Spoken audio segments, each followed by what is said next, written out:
할렐루야. 오늘 저녁에는 진실로 회개하여 죄 용서를 받았던 다윗의 이야기를 좀 들려줄 건데요. 여기 핵심 내용은 사람이 예수 그리스도의 그 속죄의 피, 그 피를 흘렸음에도 불구하고 그것을 믿는 것만으로 자기의 죄가 자동적으로 용서되지는 않는 그 원리, 그 메커니즘을 제가 오늘 설명해 드리려고 합니다. 그래서 진실로 회개하는 자가 어떻게 회개하게 될 때에 그 죄가 완전히 용서를 받게 되는 것인가, 이 측면을 한번 제가 말씀을 짧지만 살펴보도록 하겠습니다. 사람이 죄를 짓게 되는 것은 크게 세 가지죠. 마음으로 죄를 짓든지, 그 다음에 말로 죄를 짓든지, 아니면 행동으로 죄를 짓든지, 이런 거예요. 근데 구약시대는 많은 부분이 행동으로 짓는 죄를 죄라고 얘기를 했어요. 물론 마음으로 짓는 죄도 있어요. 10계명의 10번째 계명은 마음으로 짓는 죄예요.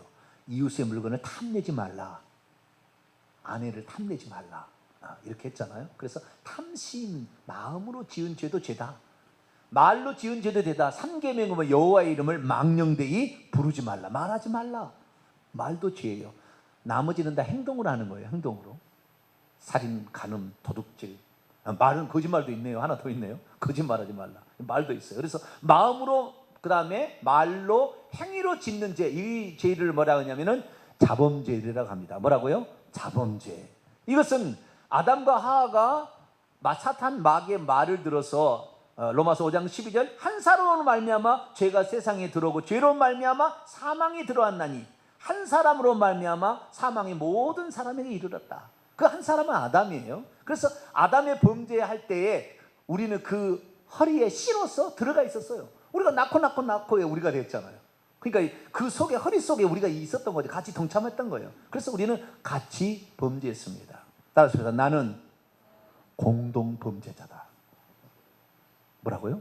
공동범죄자예요. 공동범죄자. 그때 같이 범죄. 그래서 그때의 죄로 오염이 되어버렸습니다.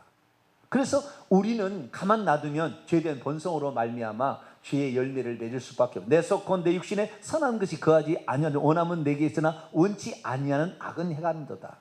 그러면 이것을 행하는 자가 내가 아니오 내 속에 거하는 죄니라. 죄된 본성이, simple nature, 죄된 본성이 우리를 이렇게 끌고 가서 죄를 짓게 해서 마음으로 죄를 짓게 만들고, 말로 죄를 짓게 만들고, 행동으로 죄를 짓게 만든다는 거예요.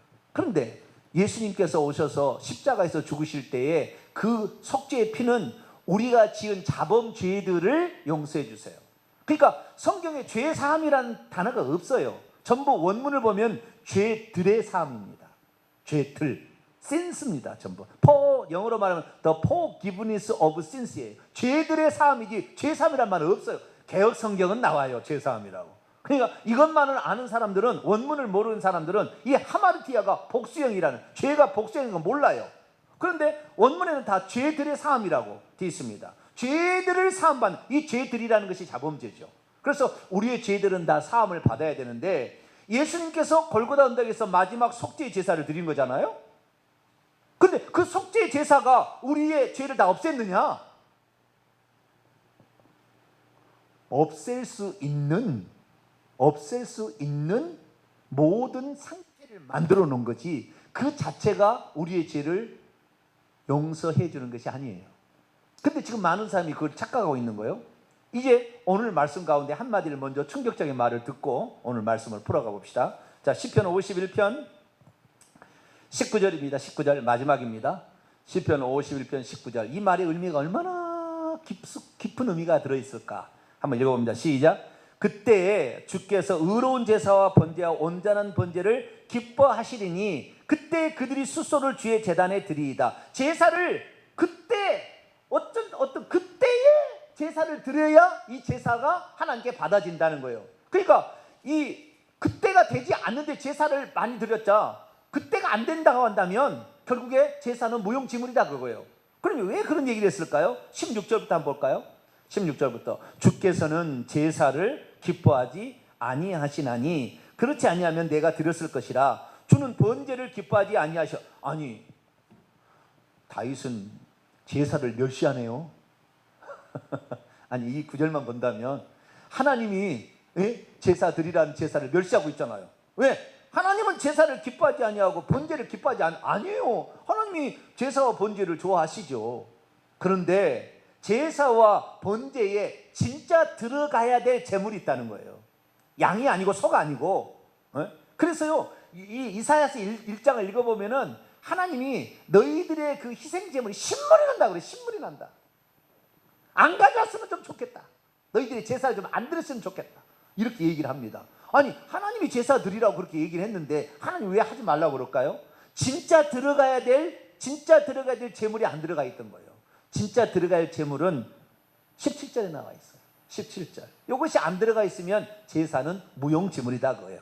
자 있습니다. 시작. 하나님께서 구하시는 제사는 상한 심령이라. 하나님이여 상하고 통회하는 마음을 주께서 멸시하지 아니하시리이다. 히브리어 원문으로 직역합니다. 하나님께서 구하는 제사들은 상한 심령이라. 하나님이여 산산조각나고 깊이 뉘우치는 마음을 당신은 멸시하지 아니하실 겁니다. 여기에 보니까요 그 제사에 들어갈 제물이 양이나 염소, 소가 아니었어요. 회개하는 마음이에요.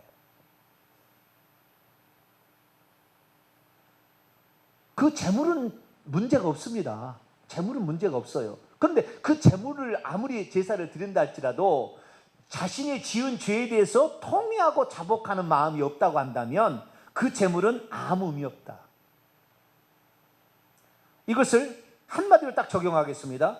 예수 그리스도께서 온 인류를 위해서 골고다 언덕에서 마지막 희생 제사로 속죄 제사, 단번에 완전한 제사, 히브리서 표현입니다. 단번에 완전한 속죄를 이루셨으나 회개하고 자복하는 심령이 없으면 예수님의 십자가 희생도 무용지물이다 그 말이에요.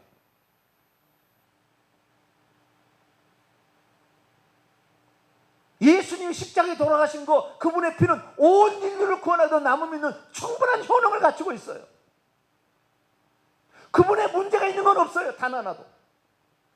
그분은 완전한 제사를 드렸어요. 모든 인류를 다 구원할 수 있어요. 그러나 우리가 회개하고 통회하는, 자복하는 그런 마음을 가지고 있지 않다고 한다면 이 예수님이 그 값진 희생을 치렀어도 의미 없다고 말이에요. 오늘날에 지옥에 떨어진 사람이 대부분의 많은 이 불신자들 다 떨어지고요. 기독교인도 수많은 사람이 떨어지고 있습니다. 예수님의 속죄의 피가 부족해서 효능이 떨어져서 죄를 지옥 가는 것이 아니라 회개하고 자복하는 심령이 없으니까 그게 진짜 재물이라고 말. 진짜 재물. 그걸 안 넣는 거예요. 그것이 없어요. 예수님을 그냥 믿으면 자동적으로 죄가 용서되지 않아요. 성경에 예수님을 믿으면 죄사함 받는다는 말이 단 한 구절의 성경 구절이 없습니다. 예수 그리스도를 믿으면 죄사함 받는다는 성경 구절이 없어요. 예수 그리스도의 피로 죄사함이 일어난다는 말은 있어요. 회개함으로 죄사함을 받는다는 말은 있어요. 그러나 믿으면 죄사함이 일어난다는 말은 없다 그 말이에요. 그 믿음은 우리가 죄사함을 받을 수 있는 자격을 취득하게 해줄 뿐입니다. 믿으면, 예수님을 믿으면 죄사함 받을 수 있는, 예수의 피의 효력이 내게 나타날 수 있는 근거를 확보하는 거예요. 그런데 그것을 구원받은 것이라고, 그것이 죄사함이라고 얘기를 해버려서 당신이 예수를 믿으면 과거의 죄, 현재의 죄, 미래의 죄까지 다 용서받았습니다. 이렇게 얘기를 해보니까 중세시대에 당신 속죄, 면죄부를 샀으면 당신은 죄 용서받았습니다 선언한 거 뭔 차이가 있냐 그 말이에요. 면죄부 팔아서 면죄부 사서 그 죄가 용서된다면 다 면죄부 사야죠. 오늘날 목사님이 너무 값싼 구원을 다 전파해버렸어요. 당신은 이미 구원받았다, 구원의 확신을 가지라 막 이런 식으로. 아니에요. 다윗이 이 상하고 통회하는 심령을 만약에 갖지 않았다 한다면 숫소를 드린들 그게 무슨 소용이 있겠느냐 그거예요. 아무 의미 없다 그거예요. 그럼 다윗은 어떻게 알았을까요? 우리는 구약시대에 진정한 회개를 했던 몇 사람을 알 수가 있는데요. 대표적인 사람이 욥과 다윗, 좀 더 나가면 아브라함, 그 정도로 얘기할 수 있어요. 물론 다른 사람도 다 회개는 했겠죠. 그러나 드러난 것이 그렇다는 거죠. 욥이 죄 지었나요? 욥이 혹시 구제를 안 했나요? 욥이 객과 과부와 이런 것을 홀대했나요? 욥이 자식들을 그냥 막 두들겨 팼나요? 욥은 선행과 구제에 기도 빠질 데가 없어요.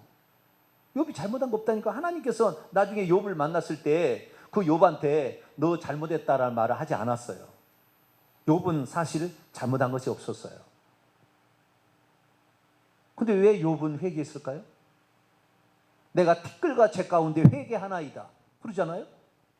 뭔 죄를 지었길래 회개했을까요? 욥은 사단이 시험한 거지 욥이 자신이 잘못해서 시험 당한 게 아니거든요. 그러니까 우리가 욥기서를 통해서 배울 수 있는 건 뭐냐면 욥이 무엇 때문에 회개를 했는가, 그리고 우리가 회개할 때 어떤 일이 일어나는 것인가, 회개한 자는 어떤 결과가 나타나는 것인가를 우리에게 가르쳐주고 있어요. 자, 욥이 잘못한 게 있다면요, 굳이 하나님께서는 그걸 책망하지도 않았고요. 욥이 나중에 하나님께 회개한다고 했을 때 자기가 잘못했던 것을 회개한다고 얘기하지는 않았어요. 근데 그가 한 일은 결국에 원망 불평을 했거든요. 원망 불평을 했어요. 자, 욥기서 한번 볼까요? 욥기서 8장이 아니라 욥기서를 봅시다. 욥기서 3장을 봅시다. 3장. 욥기서 3장 1절 한번 볼까요? 욥기서 3장 1절 시작. 그해 욥이 입을 열어 자기의 생일을 저주하니라. 차라리 내가 태어나지 않았더라면 내가 이 고생은 안 할 텐데 태어나게 한 하나님을 원망한 거죠. 어머니 모태에 있을 때 나를 캄캄한 어둠 속에 내버려 두었더라면 내가 태어나지 않아서 이 고생은 안 할 텐데, 그런 얘기를 하잖아요. 그러니까 욥은 결국에 처음에는 자기 자식이 다 데려가도 주신 자도 하나님, 가져가신 분도 하나님, 하나님의 뜻이 이루어지기를 원한다. 내가 뭐 빈손으로 왔다 빈손으로 가지 뭐 하겠느냐 이렇게 얘기했어요. 처음에는 그랬습니다. 그런데 70인력을 보게 되면은 이 욥이 70살에 이 시험을 받았는데 재산 다 없어지고요, 뭐 양소 뭐 다 없어지고요, 종들 다 죽고요, 자기 자식 10명 다 죽고요. 이게 1차 시험이잖아요. 소유물을 완전히 뺏겼죠. 두 번째는 자기의 그 건강을 뺏겼어요. 질병으로 고통을 당해요. 아내도 그때 떠나갔습니다. 그래서 이 두 번에 걸쳐서 사단의 시험을 통하여 모든 것을 이제 잃어버렸는데, 그래도 욥은 함부로 입술을 열지 않았는데 너무 고통이 많은데요. 몇 년을 걸냐면 30년을 그랬어요. 고통을 30년에 피부 뭐 구더기가 생겨서 막 기왓장으로 긁고 막 이랬는데 30년은 그 고통을 하다 보니까 차라리 이럴 차라리 죽는 게 나은데, 근데 여러분 그때 죽어버리면 지옥이에요. 잘한 것은요, 어떤 고통이 와도 절대 자살하지 않는 거예요. 굶으면 굶어 죽어버리세요. 그러면 괜찮아요. 굶어 죽는 것은 자살이 아니거든. 굶으면 아유 감사합니다, 할렐루야, 천국 빨리 가게 해주셔서 너무너무 감사하네, 이렇게 할렐루야. 별로 할렐루야는 아닌 것 같은데 우리가 굶어서 죽어버려. 그 절대 자살하면 안 된다. 자기 목숨을 끊으면 안 된다 그거예요. 자살하지 않고 끝까지 하나님께 매달렸더니 나중에 하나님이 기도로서 끝까지 놓치지 않았다는 것이 이 욥이 제일 잘한 거예요. 기도 끝까지, 하나님 이게 무슨 이유입니까? 저 친구들이 3명이 와갖고 나를 또 1명이 더 와가지고 나를, 죄가 없으면 내가 이런 고통을 받겠느냐 늘 그렇게 하는데, 하나님 생각해보세요. 제가 지금 얘기한 게 거짓말한 게 있나? 내가 다 이렇게 얼마나 이렇게 다 선하게 살고 주의 말씀처럼 순종하고, 혹시 죄를 지었을까봐 제사 드리러 가면서 내 죄를 다 아려고, 그래서 나는 불의한 것이 없는 것 같은데 하나님 나는 이렇게 고통 가운데 처하십니까? 그러면서 계속 하나님께 매달렸죠. 그랬더니 하나님께서 너 모르는 것이 있어. 너 의롭다 하지 마. 너 모르는 것도 있어. 그러면서 하나님께서 천지 창조했었던 그 사실을 다 얘기를 해줘요. 너 이것을 아느냐? 하나도 몰라요. 10가지 동물들의 그 특징들을 다 설명해. 너 아느냐? 하나도 몰라요. 그래서 나중에 욥은 내가 무지한 말로 하나님의 이치를 어둡게 했습니다. 그러면서 입을 닫겠습니다. 이렇게 얘기를 하거든요. 그때 이제 이 욥이 생각할 때 자기 딴에는 모든 것을 다 알고 있었고 자기 행동은 의롭고 하나님은 나를 부당하게 대우한다고 생각했는데, 나중에 보니까 부당하게 대우하는 하나님의 그 섭리, 그 큰 뜻을 미처 내가 이해하지 못했다. 그걸 얘기해요. 그건 지금 뭐냐면 하나님께서 산울타리로 생명싸개로 지켜주셔서 자식도 잘 되고 가산도 풍성해졌지 내 능력으로 된 것이 아니었는데 하나님의 환경을 지켜주셔서 내가 죄지지 않고 살았던 거예요. 내도 하나님이 치셨다 하면은 얼마든지 가난뱅이에 대해서 구걸하고 다니고 어려운 삶을 살았던데 하나님이 지켜주셨다는 걸 모르고 내 행동이 의로워서 복을 받는 줄 알고 있었다 그 말이에요. 그런데 그것은 뭐냐면 아직까지 속에 있는 아담으로 말미암아 죄성이 자기 속에 있었는데 그 죄성이 드러나지 않아서 아직 죄인지를 깨닫지 못하고 있는 것이지, 그동안 환경을 굶어서 며칠 가게 되면은 욥도 나중에 원망 불평이 나오잖아요. 그러듯이 나온다 그 말이에요. 그러니까 죄된 본성이 그 있는 이 죄된 본성의 죄, 이 죄를 회개치 않고 있었어요.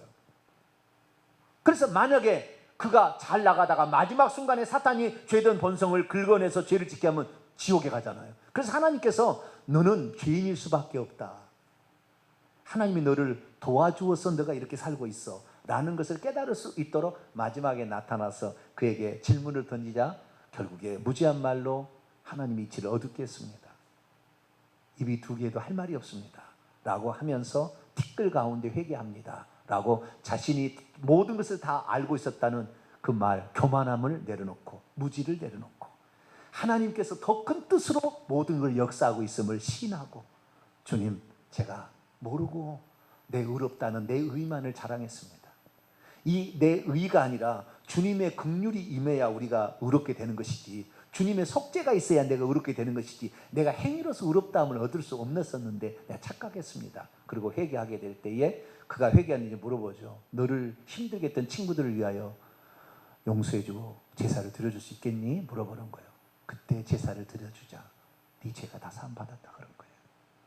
자기를 미워하는 자, 그러니까 내가 진실로 회개하면은요 나를 미워하는 자의 그 사람을 용서해 줄 수 있는 마음이 생겨요.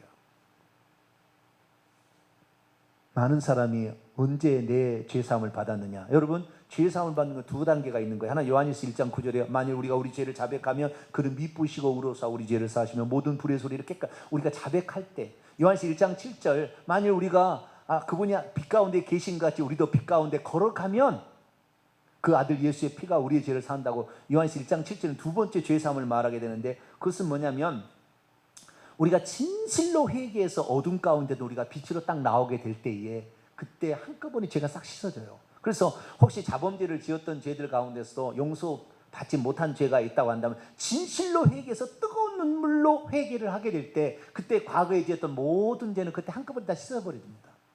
그래서 혹시 내가 자범죄 중에 혹시 내가 회개치 않아서 하나라도 남겨있어 그것 때문에 지옥 갈까 너무 염려 안 하셔도 돼요. 진실로 회개를 하게 된다고 한다면 그때 한꺼번에 예수의 아들 예수의 피가 그 죄를 씻어버린다고 했거든요. 그 씻어버리는데 욥은 자신의 죄성을 아직 회개를 한 적이 없었어요.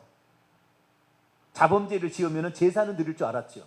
그러나 그 제사가 그 죄를 없앤 것이 아니라 진실로 나는 죄인일 수밖에 없고 하나님이 나를 도와주지 않으면 나는 정말 막 불평하고 막 사람들 해치고, 왜? 남의 것을 내가 배고프니까 뺏어야 먹어야 되니까 나도 살인할 수 있고 나도 남에게 해코지 할 수 있는 그런 존재라는 회개를 안 했던 거죠, 욥은. 그런데 하나님께서 그를 그 죄성을 불러올 수 있도록 만들어 보니까 원망 불평했어요. 원망 불평. 그래서 죄성이 올라온 거예요. 그래서 비로소 이 하나님께 자기가 나는 죄인이구나, 나는 정말 죄인이구나 이 사실을 깨닫게 될 때 용서가 된 거예요. 다윗 나름대로 선하게 살았고요, 하나님이 인정한 사람이었고요, 얼마나 좋은 일도 많이 했습니까?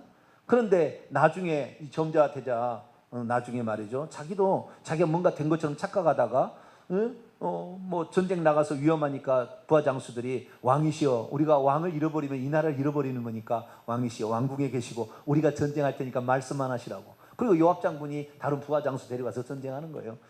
다윗은 말이죠, 성에서 있다가 밤에 옥상에 나서 산책하러 이렇게 하다가 남의 외간 여자 예쁜 여자 있어 데려라 해서 동침을 했는데 알고 보니까 우리아의 자기 충성스러운 부하의 부인이었잖아요. 먼저 알았을까요? 나중에 알았을까요?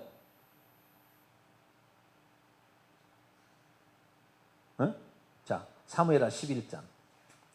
알고 범했을까요? 범하고 나니까 우리의 장수 아내인 줄 알았을까요? 나쁜 놈이에요.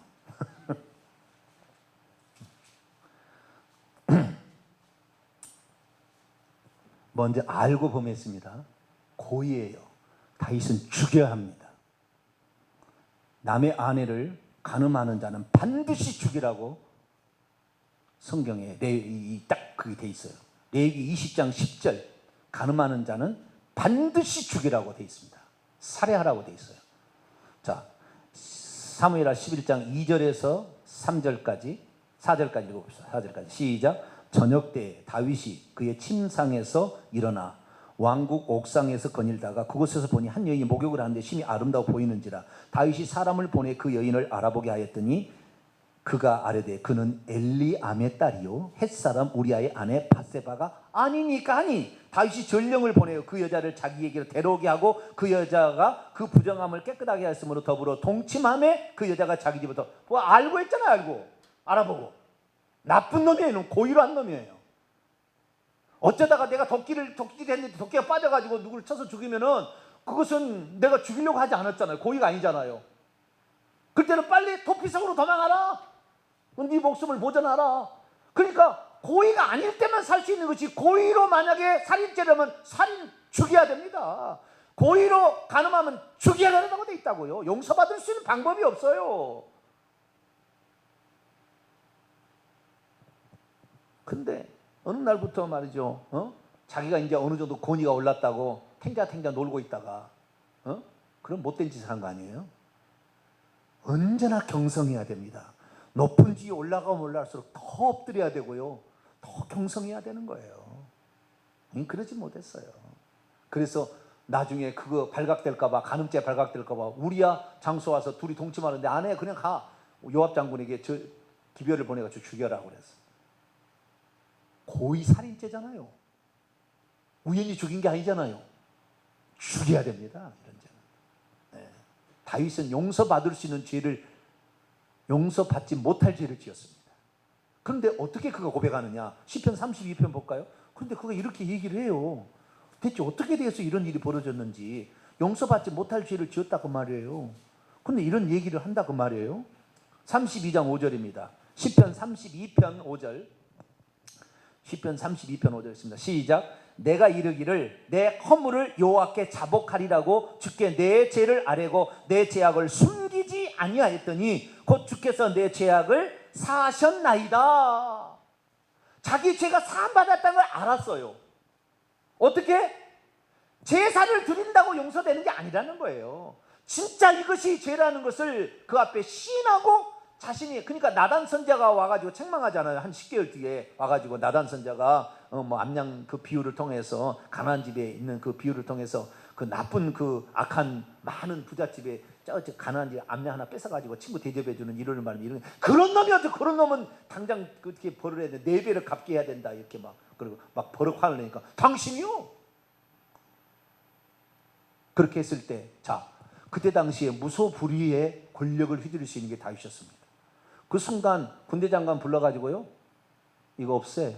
그날로 없애버릴 수 있어요. 나단 선지자. 감쪽같이. 누가 알아요? 아무도 모르지 지금. 그런 상태였지만 그 앞에 바로 엎드려서 그때부터 하나님 앞에 회개를 하는데 다윗의 이 그 훌륭한 점은 여기 있어요. 죄를 시인했다는 거예요. 오늘날 죄 용서를 못 받는 유일한 사람은 자기가 죄가 없다고 하기 때문에 못 받는 거예요. 나는 내가 뭔 죄를 지었어? 나는 법에서 살 사람이야. 난 감옥에 형무새 안 갔는데 무슨 내가 죄가 있어? 이 사람은 죄 용서를 못 받는 거예요. 그러나 자기의 죄가 있다고 하는 사람은 결국 받는데 이 다윗은 그 순간에 자기가 얼마나 이 나쁜 죄를 저질렀는지 아주 잔인한 나쁜 죄잖아요. 아주 의도성이 엄청 나쁘잖아요. 알면서도 범죄하고 의도적으로 죽이잖아요.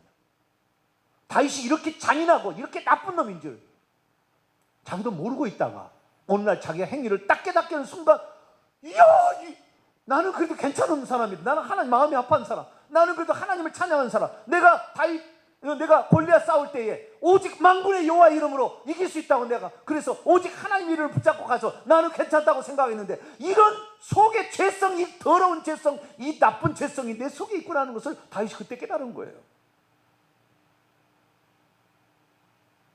나 너무나 나쁜 놈이네요. 알고 보니까. 그전에는 내가 그 어렸을 때는 내가 잘 보여야 되니까 열심히 살았는데 지금은 모든 걸 갖추고 있으니까 이렇게 타락해 버렸네요. 여러분, 높은 지위하려면 그 다음에 음행을 저지릅니다. 조심해야 돼요, 주의종들. 음행을 저질러요. 높은 지위에 올라가면 권력이 어느 정도 주어지면 권력을 남용합니다. 나중에 자기가 못한 것처럼 착각하는 거예요. 다윗이 그런 거예요. 그래서 그 나단 선지자의 책망을 참 나는 여기에 다윗의 겸손, 우리 다윗처럼 범죄할 수 있어요, 의도적으로. 그러나 그 죄라는 것을 누군가가 알려줬을 때 그게 반응이 중요한 거예요. 그때 주여 내가 잘못했습니다.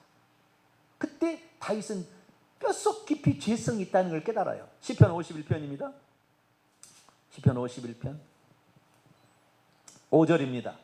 5절 시작. 내가 죄악 중에 출생하였으며 어머니가 죄 중에서 나를 어머니가 나를 태중에 잉태할 때부터 이미 죄성이 들어있었더라 이거지요. 그것이 환경 속에서 드러나지 않았을 뿐인데 환경이 이제 내 마음대로 할 수 있으니까 그 더러운 속성이 드러난다 그 말이에요. 저도 그냥 몰라요. 하나님 여러분, 저도 어떻게 될지 모른다니까요. 저는 지금 별로 유명한 목사도 아니고 큰 교회 목사도 아니니까 이렇게 지금 바른 말을 하는데 나중에 진짜 뭐 엄청나게 하나님 쓰임 받는데 그때도 이런 얘기를 할 것인가? 타락하지 않도록 기도해 주세요. 할렐루야. 네, 여러분 기도해야지 하시. 네. 그래야 저도 끝까지 이 믿음 변치 않고 가는 거예요. 저도 언제 그럴지 몰라요. 그런 좋은 환경을 아직 안 줘서 그렇지 몰라서 정병진 목사 지금 몰라서 지금 저렇게 기고만장한 소리를 할 수도 있어요. 다윗은 그 현장이 되니까요, 죄성을 완전히 드러냅니다. 뻔뻔스럽게 하죠. 뻔뻔스럽게. 이것이 인간입니다. 그래서 욥도 자신이 하나님이 주신 은혜를 모르고 속에 있는 죄성이 아직 드러나지 않으니까 자기는 의로운 사람처럼 하나님 어떻게 의로운 나를 하나님이 당신이 불의하시오 내가 뭔 죄를 지었으면 이렇게 얘기했다니까요. 아주 교만이 하늘을 찔러요. 그러다 나중에 그 죄를 회개합니다. 다윗도 자신이 그런 마음대로 저주시는 환경이 지하니까 지가 이 잘못을 했던 걸 나중에 깨닫게 되고 회개하는데 얼마나 회개를 하냐면요, 시편 6편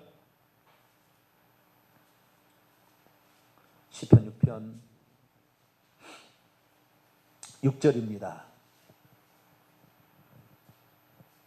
하나님을 그때 하나님 앞에 엎드립니다. 완전히. 그리고 말합니다. 행동을 하는데 시편 6편 1절과 6절을 한번 읽어볼까요? 시작.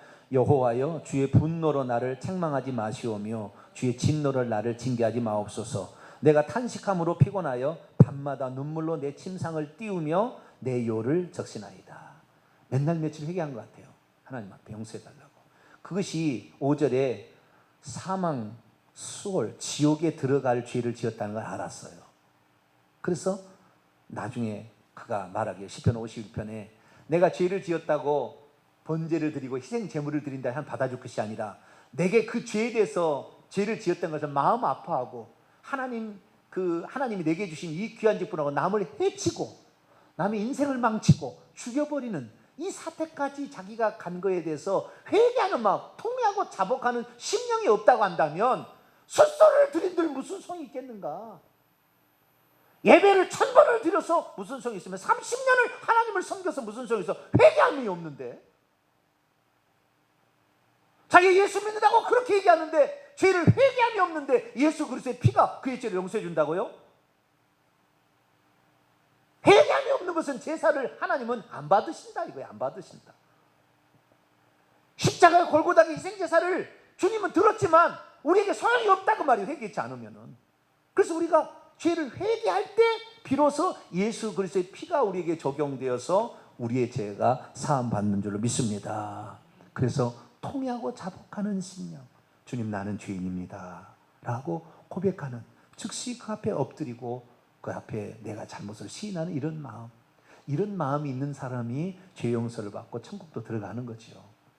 그런데 그렇게 죄를 시인하지 않으니까 오늘 예수를 믿어도 똑같이 저주받고 똑같이 질병이 걸리고 똑같이 암병 걸리고 똑같이 치매 걸리고 똑같이 사건 사고이 나고 자식들 비행 일어나고 자식들 장애인이 태어나고 자식들 어려움이 처하고 자식들이 자살해 죽고 목사의 자식 자살해 죽은 사람 많아요. 엄청 많습니다. 똑같아. 왜? 회개를 안 하니까 부모가. 부모가 회개를 안 했거든. 아직까지. 제가 귀신 상담을 통해서 이럴 때요, 부모가 가슴을 치며 통곡합니다. 여기 와서요, 펑펑 울어요. 내 잘못이라고. 내가 그동안 회개치 않았다고. 그래서 내 자식을 이렇게 어렵게 했다고. 회개해야 모든 문제가, 이 땅의 문제도 풀리고요, 천국도 가는 거예요. 할렐루야.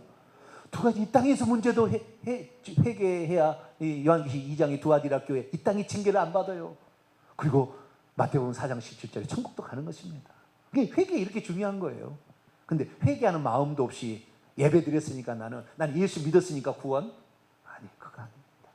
우리 회개할 수 있게 되기를 축원합니다. 그래서 한번 그 온전한 자신이 죄인이라는 걸 깨닫고 정말 통곡하며 회개하게 될 때 과거의 모든 죄가 씻겨져 버리는 거예요, 한꺼번에. 그래서 그 죄, 자범죄 고백하지 않아도 다 용서된다는 것을 마음에 확신이 와버려요. 성령께서 깨닫게 하셔서. 그 다음부터는 이제 죄를 지을 수도 있고 안 지을 수 있으나, 이제는 죄를 짓겠다고 마음하고 죄를 짓기 때문에 뭔 죄를 짓는지 다 알아요. 그래서 그 다음부터는 생각나는 모든 죄를 회개하시면 천국 가는 거예요. 할렐루야. 네. 그래서 우리가 정말 이 회개하는 것이 이렇게 중요하다. 그런데 이런 통회하고 자복하는 심령이 갈 때까지는 상당한 시간이 소요되는 것 같아요. 예수 믿고도 어느 정도 시간이 소요되고, 어느 날 그걸 깨닫게 되고 자기가 진정한 죄인이란 것, 뼛속 깊이 죄인이란 걸 깨닫게 되고, 하나님께서 이 땅에 오셔서 그렇게 나를 위해서 십자가에 죽으셨던 그 사랑이 너무나 감격해서 눈물로 통곡하며 감사합니다 고백하면서, 그때 눈물로 독이 다 빠져나가는 거예요. 그래서 눈물을 많이 흘린 사람이 선합니다. 제가 좀 선하게 생겼죠? 아닌 것 같아요. 제가 눈물을 많이 흘렸거든요. 사람이 조금 그래도 조금은 선하게 생기지 않았을까. 네. 눈물을, 저는 눈물을 바가지로, 뭐죠? 바켓스 같은 것으로 펑펑 쏟았어요. 몇 년을 그렇게 했던 것 같아요. 몇 년을. 그렇게 하다 보니까 사람이 그래도 조금 악한 데가 좀 더 있잖아요. 네. 그게. 그런 회개함이 거기 있었던 거죠. 그런 게 없이 만약에 주의 종이 되면은요, 이게 말을 해도요, 상처를 입어요. 근데 제가 얘기해도 상처가 되나요? 되신다고 그러면. 내가 얘기해도 책망을 해도 우리 성도들은 은혜가 된대요. 되게 들어보면은. 아니, 그렇게 하면은 책망을 하니까 나빠야 되는데, 니나 잘하시지 뭘 지금 나한테 지금 회개하라고 하냐고, 당신은 회개하라고, 이런 마음이 들어야 되는데, 주님, 내가 주님, 다 그렇게 받아들여. 왜냐하면은 그 마음이 이미 상처가 어느 정도 치유가 돼버렸거든요. 그 죄의 독이 빠져나갔기 때문에 말해도 사랑의 말로 들리는 거예요. 책망도. 할렐루야. 이거 들리는 거예요. 그래서 우리가 정말 죄를 회개하는 것이 얼마나 중요한지, 이래야만이 언어를 써도 상대방을 살리는 말, 위로의 말이 되고, 한마디 말을 해줘도 따뜻한 정겨운 말이 들어가서, 저분은 나를 위해서 이 말을 해줬지, 나를 지금 살리려고 이 말을 하는 거지, 나를 죽이려고 이 말을 하지 않는다는 걸 다 아는 거죠. 저와 여러분은 끝까지 회개해서 우리의 죄의 독이 다 눈물로 빠져나가고 입술의 회개로 다 빠져나가서 우리의 말도 사람을 살리는 언어가 되고, 이 땅에서도 저주가 다 물러가며 죽을 때 회개하고 천국 들어가시는 복된 성도가 되기를 간절히 축원합니다. 거룩하신 하나님, 감사합니다. 이 땅에서 회개하지 않는 자가 얼마나 많은